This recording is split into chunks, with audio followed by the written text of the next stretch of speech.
Hi, Greg Voitanik here of Fade In Financial. For other free educational materials, please visit fadeinfinancial.com.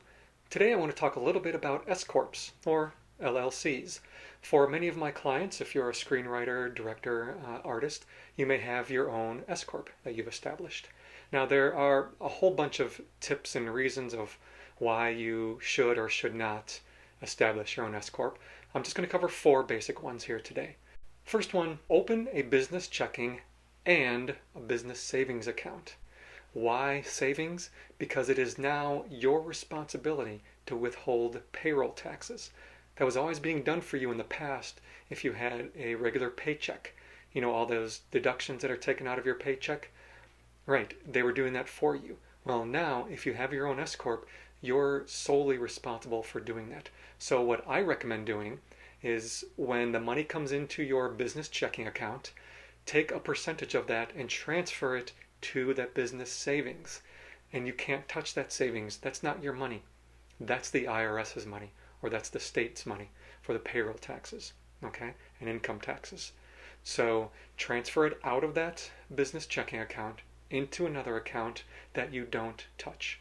What's the percentage? It depends on what tax bracket you're in. Another thing that I think you should do is get bookkeeping for mainly tax purposes. Now, I've seen bookkeeping for screenwriters and directors, and I've seen bookkeeping for someone who owns a auto body shop, as an example. Now, the screenwriters and directors usually don't need to look at their books on a monthly basis. Someone who has a brick and mortar store business, yeah, that's usually incredibly helpful and vital to their business and their budget. Unless that's what you're doing, unless you're looking at your books and bookkeeping on a monthly basis as a screenwriter, director, or artist, I don't necessarily think that you need to have the bookkeeping done on a monthly basis. It's mainly for tax purposes, which means you only really have to have them done quarterly or annually.